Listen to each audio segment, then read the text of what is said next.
Vamos saber quais são os custos envolvidos no processo de regularização do seu imóvel?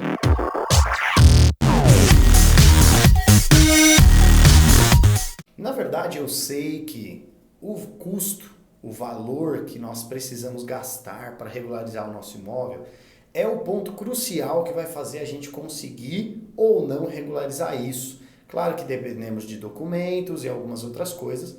No último vídeo falamos sobre o uso capião, por exemplo, que também envolve ali alguns custos, mas eu vou partir agora para esse vídeo falando dos custos envolvidos na prefeitura para você regularizar a construção, não mais a propriedade do terreno, ok? Então aqui nós vamos falar sobre a regularização e os custos envolvidos da construção e vamos falar também depois da parte do cartório.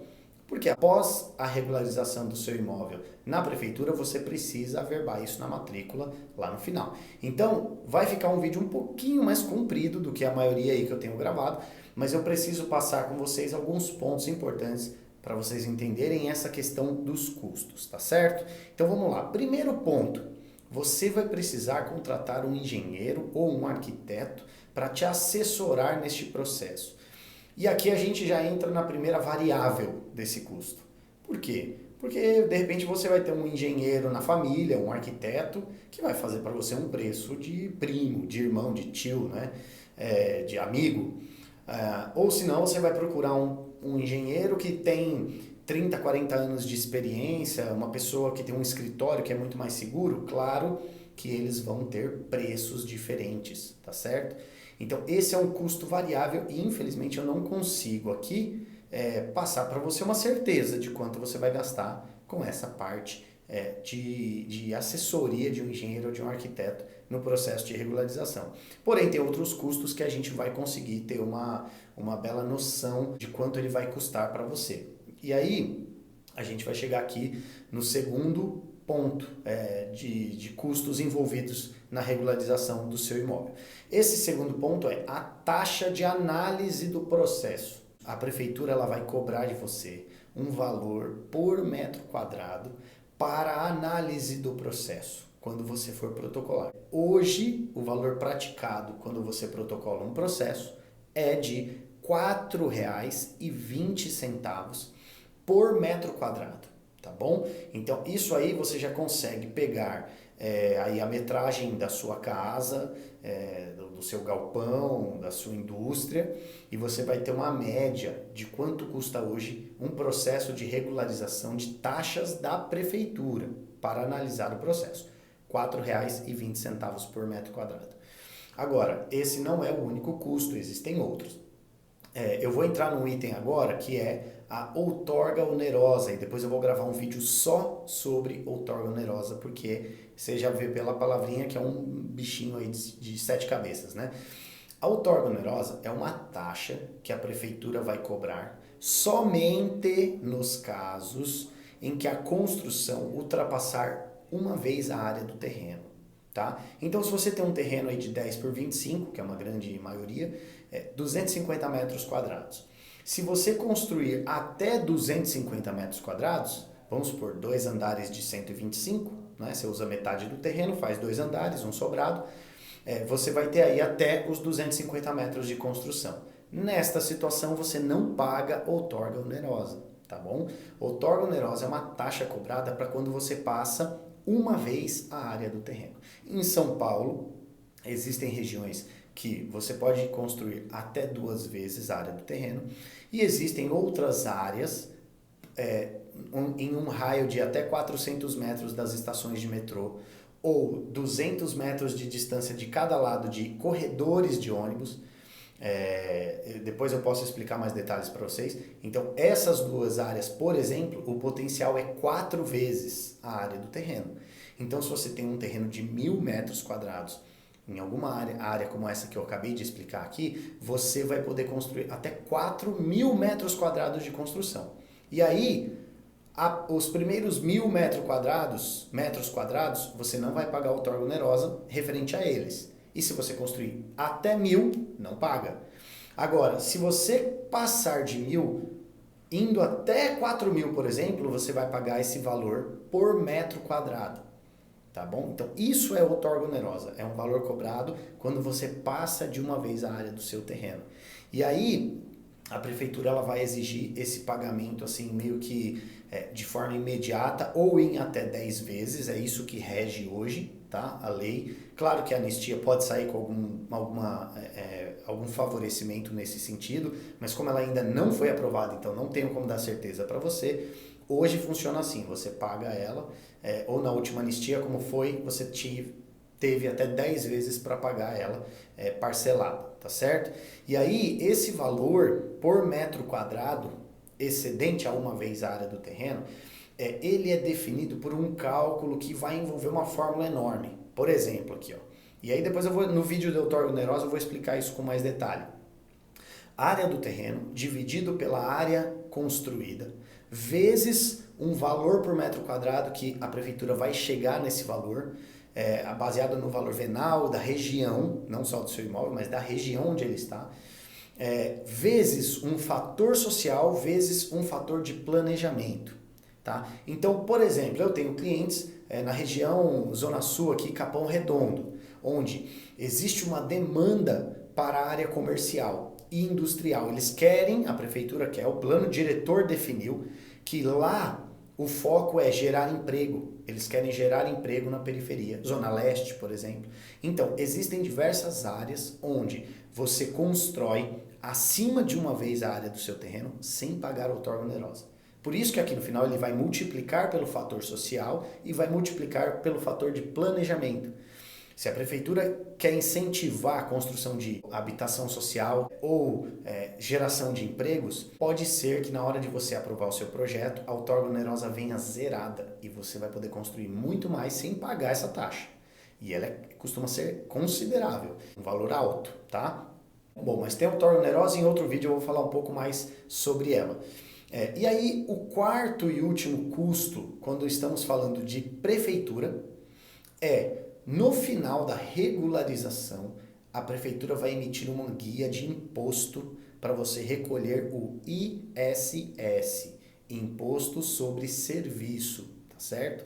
Então, o ISS, quando você faz uma construção, a construtora emite uma nota fiscal para você, e nesta nota fiscal, lá embaixo você vai ver que tem um item assim, ISS, ele é variável em municípios, né? Mas em São Paulo é 5%. Então, quando você faz uma construção com uma construtora, você recebe as notas fiscais e pede o comprovante de quitação desses ISS. Então, cada nota fiscal que ele foi emitindo, ele foi pagando um boleto de ISS. Se você tem isso guardado, você consegue nessa hora na prefeitura, ao final do seu processo de regularização, isentar o ISS porque você comprova que já recolheu. Agora, se você não tem como comprovar isso ou fez sem nota fiscal, a prefeitura vai cobrar isso de você agora nesse momento. Então ela está falando assim, bom, analisei seu processo, está ok, nós vamos aprovar, agora o último passo você vai precisar recolher o ISS, tá certo? E é um imposto que tem que ser recolhido, para regularizar você vai ter que ter a quitação dele, tá bom?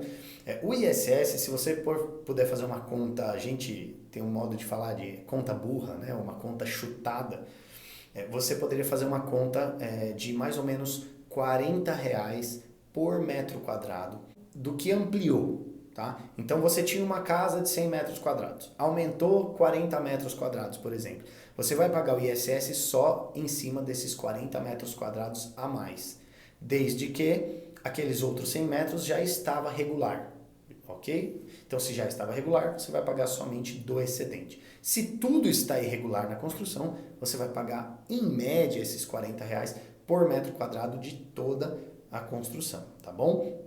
Então aqui a gente finaliza os custos com prefeitura, tá? Engenheiro e arquiteto, custo variável, taxa da análise do processo, hoje é R$4,20 por metro quadrado. Aí durante o processo pode ser que exista a outorga onerosa, quando você passa de uma vez a área do terreno, e aí esse custo vai ser variável, como eu já expliquei na fórmula agora há pouco. E o último ponto, quarto, o ISS, o Imposto sobre Serviço, que é 5% do valor da nota fiscal. Não teve nota fiscal, a prefeitura vai chegar no valor estimado que vai gerar em torno de R$40 por metro quadrado, tá certo? Agora, no cartório, quando você vai para o cartório, existem outros custos. Então, você tem um custo de assessoria de algum profissional que vai te assessorar nesse processo. E eu até aconselho que você faça isso, contrate alguém para te assessorar. Mas se não, você pode tentar fazer sozinho. Eu sei que tem gente que tem esse perfil de não, eu quero fazer, eu mesmo vou resolver. E você pode fazer isso. Então, você elimina esse custo da assessoria de um profissional. Agora, existem outros dois custos, que é a taxa do cartório, né? Então você vai ter que pagar uma taxa, recolher uma taxa no cartório, ela vai depender de alguns valores do imóvel, valor de... O cartório eles têm uma tabela, você pode ter acesso a essa planilha de custos, inclusive online, então entra no site do cartório de registro de imóveis que atende o seu imóvel, que é a sua região, e lá você vai conseguir ter acesso a uma planilha que define esses custos, tá? Então lá você vai conseguir definir esse custo bem certinho.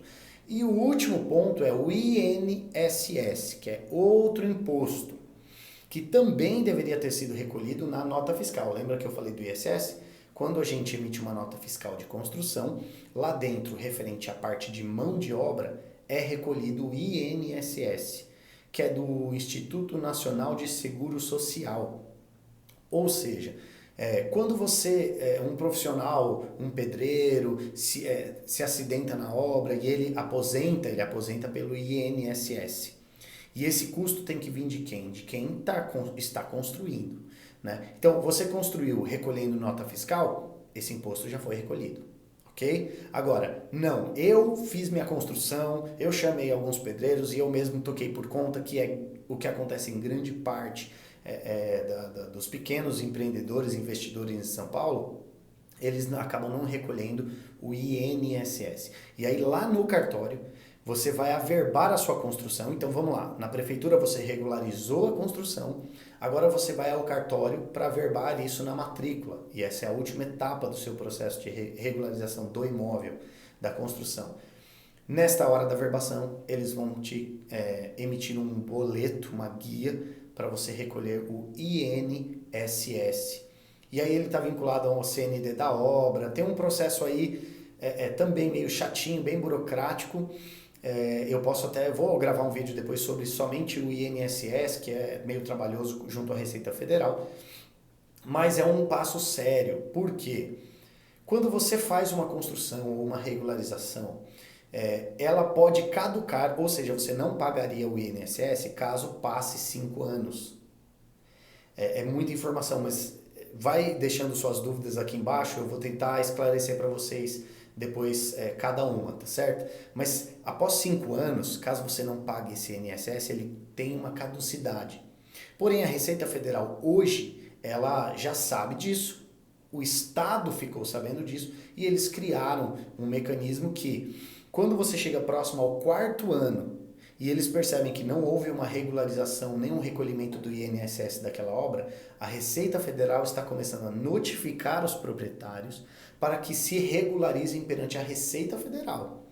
Então eu tenho alguns clientes que começaram a receber essas notificações recentemente, por isso que o ideal é fazer os passos de forma certa, de forma correta, mas até para o vídeo aí não ficar muito longo, eu quero já terminar resumindo para vocês esses pontos. Então, quando a gente vai para o cartório, eu posso ter um custo de assessoria, depois eu tenho as taxas do cartório e, por último, o recolhimento do INSS.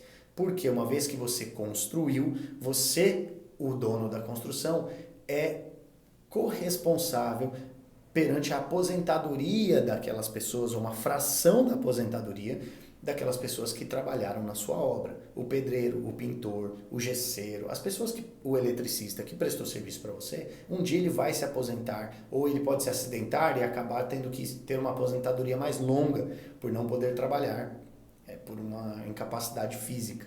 E aí, nesse caso, ele se aposenta pelo INSS. Quem é responsável por isso? Quem construiu. Né, que de certa forma contratou essa pessoa, mesmo que de forma não registrada, sem ser pela CLT, tá bom? Então por isso que o cartório vai cobrar. Agora, emitiu nota, tá ok? Comprova isso juntamente nessa hora e você não vai ter que pagar o INSS nesse momento, porque ele já foi recolhido pela construtora.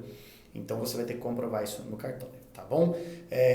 Curte o nosso canal, acompanhe aqui os nossos vídeos, eu estou tentando explicar tudo para vocês para facilitar o seu processo de regularização por essa lei de anistia que está tramitando na Câmara aí e que está para sair, tá bom? Então deixa suas dúvidas aqui embaixo, dá um like aqui no vídeo para que outras pessoas possam ter acesso a esse conteúdo e saber também como regularizar o imóvel delas, tá bom? Um abraço para vocês e até o próximo vídeo.